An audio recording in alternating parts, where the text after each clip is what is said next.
दोनों कोरोना काल में ऑक्सीजन की कितनी परेशानी हुई, किस तरह लोगों को उपलब्ध हो पाता था, उसके बिना कितनों की जान चली गई, यह बताने की ज़रूरत नहीं है। हम सभी उस हालात से पूरी तरह वाकिफ़ हैं।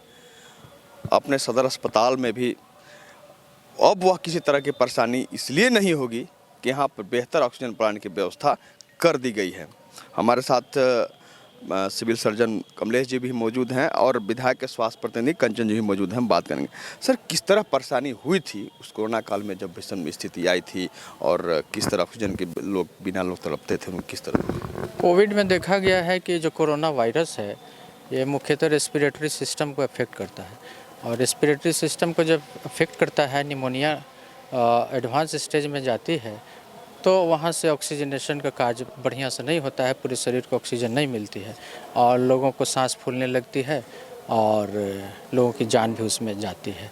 तो जैसे ही शुरुआत में जब यहाँ कोरोना का जो सेकेंड वेव आया तो ऑक्सीजन प्लांट यहाँ लगाया गया नीति आयोग के मद से, और पीएम केयर मद से अभी हम लोग 500 एलपीएम का लगाए हैं प्लांट।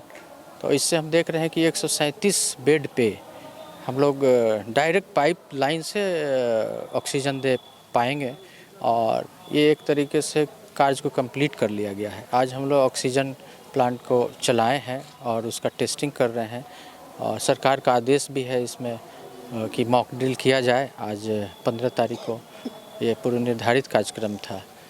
बाकी इसके अलावा जो वैकल्पिक व्यवस्थाएं होती है ऑक्सीजन के लिए, तो उसमें ऑक्सीजन कंसंट्रेटर होते हैं, तो वो भी 350 के आसपास हम लोग के पास है, और वो सारे ऑक्सीजन कंसंट्रेटर हम लोग लगभग 10-12 की स्थिति में सारे ब्लॉक को भी दे रहे हैं।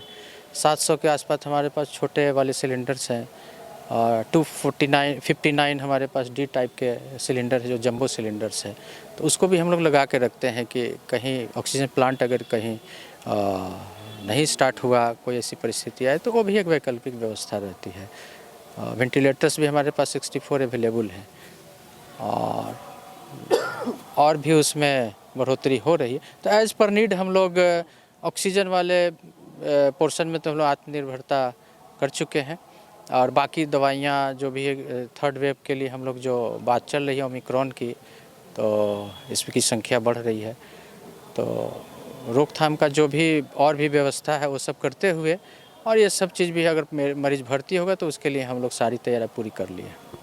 सर, हमारे साथ विधायक प्रतिनिधि कंचन जी भी है। निश्चित रूप से बहुत बड़ी पहल कही जाएगी। सदर अस्पताल, जहां कभी इलाज मैसर बहुत हद तक नहीं हो पाता था, रेफर ही यहाँ की पहचान बन गई थी, वैसे अस्पताल में ऑक्सीजन प्लांट की व्यवस्था पूरी तरह से सुदृढ़ हो जाना अपने आप में बड़ी बात है। निश्चित रूप से मंत्री की बहुत बड़ी पहल। देखिए, आज गढ़वा के लिए गौरव की बात है कि गढ़वा स्वास्थ्य विभाग में आत्मनिर्भरता बढ़ी। अब मरीजों को ऑक्सीजन सिर्फ ही सोच करके नहीं इस्तेमाल करने की वस्तु है कि सिर्फ कोरोना आएगा तभी ऑक्सीजन की ज़रूरत है। अब ऑक्सीजन लगभग सभी मामलों में ज़रूरत पड़ती है, और आज गढ़वा जिले के हर्ष की बात है कि आज गढ़वा आत्मनिर्भर हो रहा है स्वास्थ्य विभाग में। केंद्र हो, राज्य हो, जिला प्रशासन हो, स्वास्थ्य प्रबंधन हो, आपसी समन्वय स्थापित करके जिस तीव्र गति से हम लोगों ने ऑक्सीजन प्लांट को स्थापित किया था, झारखंड का पहला ऑक्सीजन प्लांट स्थापित करने का कोई स्थल है तो गढ़वा जिला सदर अस्पताल था, जिसमें माननीय मंत्री श्री मिथिलेश कुमार ठाकुर जी की अहम भूमिका रही थी। उन्होंने स्वास्थ्य विभाग को, गढ़वा के सिविल सर्जन कमलेश कुमार जी को दिन रात लग करके जो भी अड़चनें आई सरकार की तरफ से या संसाधन की तरफ से, उनको पूरी की गई। मनोबल स्वास्थ्य विभाग का बढ़ा है। सरकार के द्वारा जो भी गाइडलाइन आती है उसकी पूर्ति तत्काल कराई जा रही है शहर में, और उसका परिणाम स्वरूप यह हुआ कि आज गढ़वा सदर अस्पताल में बेड की जो क्षमता है, लगभग 100 बेड की अस्पताल है। आज मुझे लगता है 300, अगर हम कंसंट्रेटर, ऑक्सीजन सिलेंडर, दो बड़े बड़े ऑक्सीजन प्लांट की बात करें तो हम लगभग 300 पार कर जा रहे हैं। यानी कि आज बेड की क्षमता के हिसाब से हम तिगुना हमारे पास क्षमता हो गया ऑक्सीजन का। तो एक खुशी की बात है, और ईश्वर करे कि कोरोना की महामारी से हम लोग पुनः सामना ना करना पड़े। फिर भी आज हम इस ऑक्सीजन प्लांट को कई तरह से इस्तेमाल कर सकते हैं। आज वेंटिलेटर हमारा जो सीमित है, आज हर वार्ड में एक बेड पर हमारा ऑक्सीजन प्लांट बैठ गया है, जहां से हम डायरेक्ट मरीज को जिस बेड पर मरीज रहेगा वहीं उसको ऑक्सीजन उपलब्ध कराई जा रही है। भविष्य में हम लोग आईसीयू का भी अगर संख्या बढ़ाएं तो हो सकता है कि इसी प्लांट से हम लोग उसको ऑक्सीजन का भी उपलब्धता कर दें। तो कहीं ना कहीं एक बहुत बड़ा कमी जो था वो दूर हुआ है। इसके लिए राज्य सरकार माननीय मुख्यमंत्री श्री हेमंत सोरेन जी, हमारे स्थानीय विधायक सब, सूबे के पेयजल एवं स्वच्छता मंत्री मिथिलेश कुमार ठाकुर जी का, और सबसे ज़्यादा समर्पित भाव से जो कार्य किया है श्री कमलेश कुमार जी, स्थानीय सिविल सर्जन जो हमारे ज़िले के हैं, इनका कार्य क्षमता सही मायने में माननीय मंत्री जी भी ने भूरी भूरी मंच से सराहना करते रहे हैं। और आज देखने को मिला कि स्वास्थ्य विभाग आत्मनिर्भर हो रहा है। भविष्य में अभी बात भी हो रही है कि हम लोग 2 बेड का ICU भी बहुत जल्द गढ़वा में लाएँ, जहाँ सारी संपन्न व्यवस्था हो और लोगों को यहीं पर सारा व्यवस्था दी जा सके।